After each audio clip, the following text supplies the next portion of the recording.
All right, algebra students, you talked, or we've looked at factoring by greatest common factor, factor by grouping. And now we're going to do a very specific type of factoring, and it's factoring quadratic trinomials. So remember, what is a quadratic trinomial?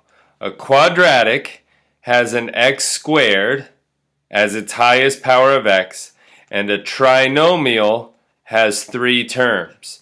So we think of a quadratic trinomial as an x squared term, an x term, and a constant. Now the coefficient of the x term can be anything, and the coefficient of the x squared term can be anything. So we've got ax squared plus bx plus c is called a quadratic trinomial. And there are special ways to factor quadratics. Now remember, what is factoring? Factoring is rewriting multiplication as a product of two factors. So when we factor a number like 72, we rewrite it as 8 times 9, saying this is one way to multiply two numbers to get 72. There's a lot of ways to multiply to get 72, but what we're going to talk about is there's sometimes only one way a quadratic trinomial factors, and it's usually one way or it doesn't factor at all. So the way it's going to work is we're going to have to learn some rules. So I'm going to show you some examples, and then we'll distill the rules down. So one of the things I want you to see in this example is that for every single one of these problems, a is equal to 1. 1b squared or 1x squared. These examples just both happen to be b. The letter b instead of x. No big deal. But more importantly, what I want you to see is that the constant at the end of all of these is positive. So watch what I do when I factor this. When I factor, I write the factors of the constant. So I go through every possibility of numbers that multiply, numbers that multiply to get this last number. I write them all down. I write them all down because if I don't write them all down, I may miss one. So I write all the numbers down that multiply to get this last number. And that's where it gets its name, factoring. Now the next thing I do is I look at this number, and based on whether it's positive or negative will tell me to add factors. And when I add these factors, I'm looking for this number. What's 1 plus 7? 8. What's 1 plus 64? Not 16. What's 2 plus 32? Not 16. What's 4 plus 16? Not 16. Lastly, what's 8 plus 8? 16. Okay, now we check the last one. What's 1 plus 24? Not 4. What's 2 plus 12? Not 4. What's 3 plus 8? Not 4. What's 4 plus 6? Not 4. None of them worked over here. Okay, remember that. Now, if I get two numbers that work, like 1 and 7, then I'm going to draw two parentheses, and I'm going to put this term here. I'm going to say b times b is b squared. 1 times 7 is 7. Over here, I'm going to say b times b is b squared. 8 times 8 is 64. And over here, I'm going to say not factorable, or does not factor. Now I've got to figure out what signs go in here. If this is a plus, then it's plus plus. If this is a plus, then it's plus plus. And now remember how we multiply this out if you want to check your answer. What's b times b? What's b times 7? What's b times 1? And what's 1 times 7? Do you see where you get that 8b? Here, do you see that you get b times 8 and b 8 times b? Do you see where you get that 16b? All right, let's do a couple more examples of that.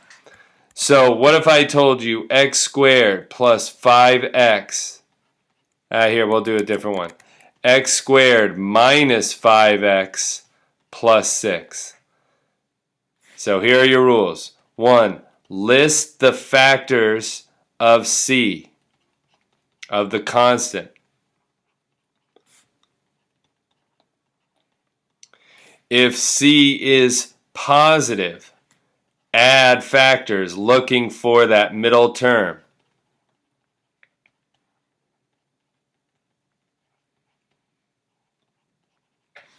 One plus 6 is not 5. 2 plus 3 is. Write x and x, 2 and 3, right? Or your factors. X and x, 2 and 3. Doesn't matter which order. If this is a plus, it goes plus plus or minus minus. And the way you figure it out is this second term. If that's negative, it's minus minus. All right, let's try another example. Another example is when this term is not positive but negative. And it's the same process. We start with all the factors. But this time, instead of adding the factors, we're going to subtract the factors and see what we get. 1 and 56, 2 and 28, 3, no, 4 and, what is it, 14, 7 and 8. Okay, now subtract factors looking for this middle term. 12 minus 1 is not 4. 4 minus 3 is not 4. But 2 minus 6 is 4, or 6 minus 2 is 4. 24 minus 1 is not 2. 12 minus 2 is not 2. 8 minus 3 is not 2. 6 minus 4 is 2. 1 minus 56 is not 1. 28 minus 2 is not 1. 14 minus 4 is not 1. 8 minus 7 is 1. Now write your factors down in 2, 6. Here, M4, M6. Here, N7, N8. All right. Now, looking at these factors, you see a 2 here and you see a 6 here. We need to get a positive 4. The only way to get a positive 4 is to have a positive 6 and a negative 2. Here we need to get a positive 2, so we need a positive 6 and a negative 4. Here we need to get a negative 1, so we need a negative 8 and a positive 7. So notice in the first examples, everything had the same signs, plus, plus, or minus, minus. When it's a negative number, you have one of each, and the bigger number gets whatever that sign is. What's bigger, 6 or 4? 6, so 6 gets that sign.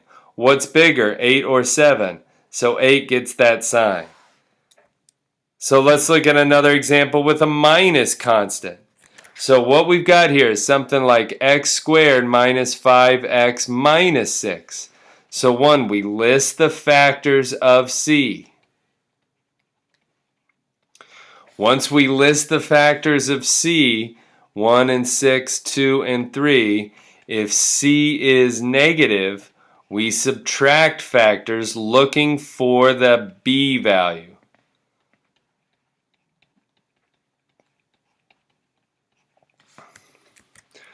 Six minus 1 is 5. 3 minus 2 is not. Once we find those numbers, we're going to write our parenthesis, x with a 6, x with a 1. If c is negative, you get plus minus or minus plus. And it's all about bigger number gets this sign. What's bigger? 6 or 1? 6 becomes negative. That forces the 1 to be positive. Now you can always multiply your final answer out to see if you get the right thing. Now you may be wondering, why the heck did we do factor by grouping? Well, one way to teach this problem is to say, well, let's write this as x squared minus 6x plus 1x minus 6. And then let's group this term together here and factor out an x and get an x minus 6. Let's group these terms together here and factor out nothing, which is just a 1. And now notice that we have two common factors of x minus 6, and we're left with an x plus 1. So this is another way to get to that same answer we just got to. Let's try another example. X squared plus 11x minus 24. Plus 24. All right, x squared plus 3x plus 8x plus 24. 3 and 8 multiply to get 24, and 3 and 8 add to 11. You could group these terms together and group these terms together. Take out the common factor of x and be left with an x plus 3. Take out the common factor of 8 and be left with an x plus 3. And now take out the x plus 3, and what are you left with? An x plus 8. I like the other method that I've been doing, which is instead of splitting the middle term, you can take x squared plus 11x plus 24, list the factors of 24, 1 and 24, 2 and 12, 3 and 8, 4 and 6. Find the factors that add to 11. Nope, nope, nope, yes. Write the answer x with a 3, x with an 8, and then figure it out. Is it plus plus or minus minus? If this is positive, you get one of each, and it comes from here, plus plus. That is a super complicated, super fast explanation. Rewatch this video. Your job is to watch the video twice because it is an important concept and you will spend at least a day and a half on this, if not more. All right, have a good weekend. Peace.